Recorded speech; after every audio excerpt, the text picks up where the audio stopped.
Hello viewers, আসসালামু আলাইকুম। কেমন আছেন সবাই? আশা করি সবাই অনেক ভালো আছেন। বন্ধুরা, আজকে আমি দেখাবো অ্যাডোব ফটোশপ সফটওয়্যারের সাহায্যে কীভাবে দুটি পাসপোর্ট সাইজ ছবিকে জয়েন করে এভাবে জয়েন্ট পাসপোর্ট সাইজ ছবি কীভাবে ক্রিয়েট করবেন সেই বিষয়। তারপর ভিডিও শেষে দেখাবো, আমি এগুলো ক্লোজ করে দিই।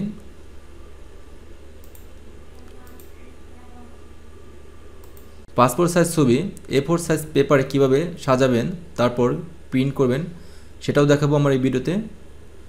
আমি ফাইলটা ক্লোজ করে দিচ্ছি। কাজটা আমি কীভাবে করেছি প্রথম থেকে দেখাচ্ছি।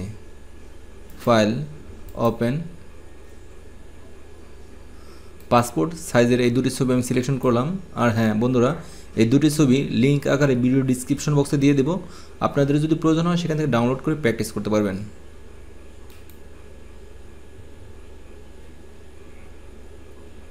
বন্ধুরা, এই দুটি ছবি আমি স্ক্যানার দিয়ে স্ক্যান করেছি। এখন আমি এই দুটি ছবি এক করব। বন্ধুরা, একটু খেয়াল করলে দেখতে পাবেন ছবিটা বাঁকানো আছে। আমি সোজা করব, অ্যাঙ্গেলটা ঠিক করব। তার জন্য টুলবার আসবেন, আইডোবার টুলে ক্লিক করবেন। এখানে ক্লিক করার সাথে সাথে এখানে কিছু সাব টুল দেখাবে। এখান থেকে আমি রোলার টুল সিলেক্ট করলাম। এখানে ক্লিক করে আমি এই বরাবর লাইনটা টানলাম। তারপর বন্ধুরা, স্ট্রেংথ লেয়ার দেখতে পাচ্ছেন, এখানে ক্লিক করবেন। দেখতে পাচ্ছেন ছবিটা আমার সোজা হয়ে গেছে। তারপর বন্ধুরা, এই ব্যাকগ্রাউন্ড থেকে এই ছবিটাকে আলাদা করতে হবে। তার জন্য আপনারা শর্টকাট ইউজ করতে পারেন। এখান থেকে ম্যাজিক ওয়ান টুল ইউজ করতে পারেন। মাউস ড্র্যাগ করে এই হোয়াইট ব্যাকগ্রাউন্ডে ক্লিক করলাম। দেখতে পেলেন আমার হোয়াইট ব্যাকগ্রাউন্ডটা সিলেক্ট হয়ে গেছে। আমি এখন বাইরের অংশ সিলেক্ট করব। শিফট প্রেস করে এই বাইরের অংশে ক্লিক করলাম। তারপর বন্ধুরা, আমার এখন ইনভার্স অবস্থায় আছে। আমি ইনভার্স ছেড়ে দেব। সিলেক্ট, ইনভার্সে ক্লিক করলাম। তারপর আমি কন্ট্রোল জে প্রেস করি শর্টকাট কিবোর্ড থেকে। দেখতে পেলেন বন্ধুরা, আমার ব্যাকগ্রাউন্ড থেকে ছবিটা আলাদা হয়ে গেছে। তারপর আমি টুলবার থেকে রেক্ট্যাঙ্গেল মার্কিং টুল সিলেক্ট করলাম। মাউস ড্র্যাগ করে সিলেক্ট করলাম। তারপর ডিলিট কি প্রেস করে ডিলিট করে দিচ্ছি। তারপর মাউস ড্র্যাগ করে ডান পাশের অংশটুকু সিলেক্ট করি, ডিলিট করে দিই। তারপর বাম পাশের এই অংশটুকু সিলেক্ট করলাম, ডিলিট কি প্রেস করে ডিলিট করে দিই। সিলেক্ট অবস্থা আছে, সিলেক্ট, ডিসিলেক্ট। তারপর আমি এই মেয়ের ছবিতে আসলাম।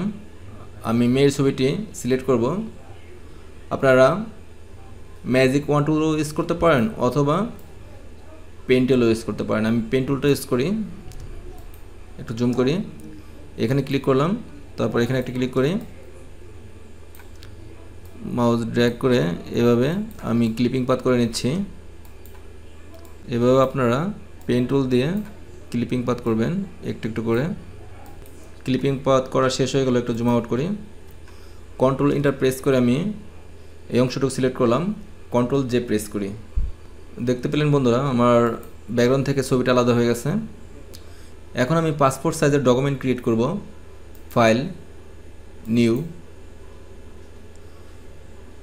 তারপর বন্ধুরা, আমি পিক্সেল থেকে মিলিমিটার চুজ করলাম। পাশে দিব 40 মিলিমিটার আর হাইট দিব 50 মিলিমিটার আর রেজুলেশন 300 আর কালার মোড থাকবে RGB। আর আমার ডকুমেন্টটা হরিজন্টাল বরাবর নেব, তার জন্য এই আইকনে ক্লিক করলাম, ক্রিয়েট। তারপর বন্ধুরা, আমি এই ছবিতে আসলাম। এই ছবিটা মুভ করব। টুলবার থেকে মুভ টুল সিলেকশন করলাম। এই ছবিটা মাউস ড্র্যাগ করে এখানে এনে ছেড়ে দিলাম। ছবিটা অনেক বড় দেখতে পাচ্ছেন। কন্ট্রোল টি দিয়ে আমি সিলেক্ট করলাম ছবিটা। শিফট অল্টার সেপারেশন অনুযায়ী একটু ছোটো করে নিই। তারপর চেক মার্ক দিবেন অথবা ইন্টার প্রেস করবেন। তারপর বন্ধুরা, আমি এই মেয়ের ছবিতে আসলাম। এই মেয়ের ছবিটা আমি মাউস ড্র্যাগ করে এখানে এনে ছেড়ে দিলাম। কন্ট্রোল টি প্রেস করে ছবিটা ধরে একটু পজিশন ঠিক করে নিই, একটু ছোট করে নিই।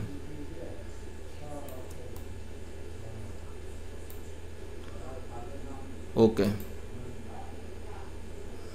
তারপর বন্ধুরা, আপনারা চাইলে ব্যাকগ্রাউন্ডটা হোয়াইটও রাখতে পারেন, আবার আপনারা যদি চান যে অন্য একটা কালার দিবেন, আমি ব্লু কালার দিই। সাধারণত পাসপোর্ট সাইজের ছবিতে ব্লু কালার থাকে। ওকে। Alter back space. আর ব্যাকগ্রাউন্ডটা ব্লু হয়ে গেল দেখতে পাচ্ছেন। একটু জুম করি, এই ছবিতে একটু প্রবলেম দেখাচ্ছে। এই অংশটুকু দেখতে পাচ্ছেন সাদা সাদা আসছে চুলটা, এই অংশটুকু আমি ঠিক করব। তার জন্য আপনারা টুলবার থেকে ব্রাউন টুল চুজ করবেন, তারপর মাউস ড্র্যাগ করে এভাবে কালো করে দেবেন।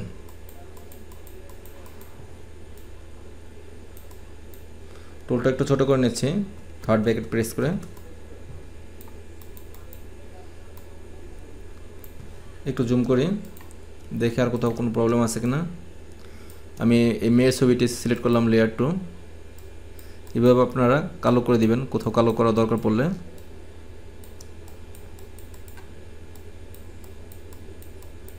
একটু জুম আউট করি, একটু জুম করি। আপনারা চাইলে এই অংশটুকু আরও সুন্দর করে মিলিয়ে দিতে পারেন। তার জন্য আমি টুলবার থেকে পেন টুল সিলেকশন করলাম,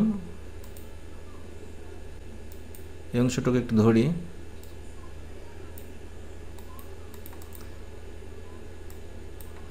কন্ট্রোল এন্টার প্রেস করে সিলেকশন করলাম। তারপর বন্ধুরা সিলেক্ট মডিফাই ফেদার, আমি এখানে ফেদার 2 দিলাম, ওকে। তারপর কিবোর্ড থেকে ব্যাক স্পেস প্রেস করবেন। দেখতে পেলেন কি সুন্দর মিলে গেছে। একটু জুম আউট করি। তারপর বন্ধুরা এই ফাইলটা আপনারা পিএইচডি মোডে সেভ দিতে পারেন অথবা জেপিজি মোডে সেভ দিতে পারেন। আমি প্রথমে পিএইচডি মোডে সেভ দেই, সেভ অ্যাজ।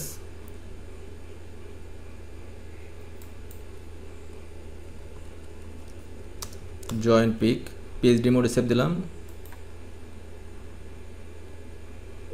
আপনারা যদি চান যে ছবিগুলো আরও লাইট করবেন সেটাও করতে পারেন। লেয়ার 2 সিলেক্ট আছে, image adjustment brightness or contrast, একটু লাইট করে দিলাম, কন্ট্রাস্ট একটু বাড়িয়ে দিই, ওকে। তারপর লেয়ার 1 সিলেক্ট করলাম, এই সেলের ছবিটি। তারপর image adjustment brightness or contrast, contrast একটু বাড়িয়ে দিই, ওকে। আপনারা যদি এই ছবিটা প্রিন্ট করতে চান তাহলে শিফট চেপে 3টি লেয়ার সিলেক্ট করবেন, তারপর মাউস রাইট ক্লিক করে মার্জ লেয়ার। তারপর বন্ধুরা নতুন একটা ডকুমেন্ট ক্রিয়েট করতে হবে পাসপোর্ট সাইজ ছবি প্রিন্ট করার জন্য, নিউ। আমি প্রিন্টে আসলাম, A4 সাইজ সিলেক্ট করলাম, তারপর ক্রিয়েট। এটা একটা A4 সাইজের ডকুমেন্ট। আমি আমার মেন ছবিতে আসি, এই ছবিটা মাউস ড্র্যাগ করে আমি এখানে নিয়ে ছেড়ে দিলাম। একটু জুম করে নিই, ছবিগুলো সেটিং করব পাশাপাশি।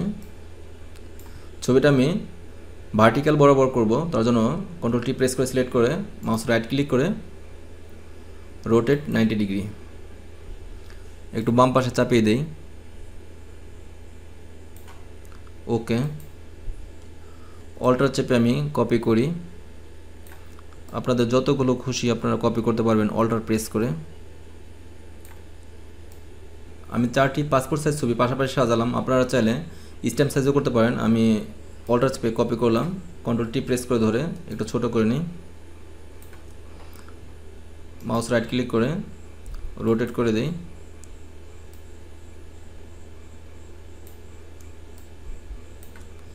ওকে। তারপর অল্টার চেপে এই ছবিটা আরেকটা কপি করি। আমি পাসপোর্ট সাইজ ছবিগুলো পাশাপাশি সাজালাম। তারপর বন্ধুরা আপনাদের কম্পিউটারের সাথে যদি প্রিন্টার কানেক্ট থাকে তাহলে এই অবস্থায় প্রিন্ট করতে পারেন। বন্ধুরা আমার এই ভিডিওটি যদি আপনাদের ভালো লাগে থাকে ভিডিওতে একটি লাইক দিবেন, আর আপনি যদি আমার চ্যানেলে নতুন হয়ে থাকেন প্লিজ আমার চ্যানেলটি সাবস্ক্রাইব করে পাশে থাকবেন। কথা হবে নেক্সট টিউটোরিয়ালে। আল্লাহ হাফেজ।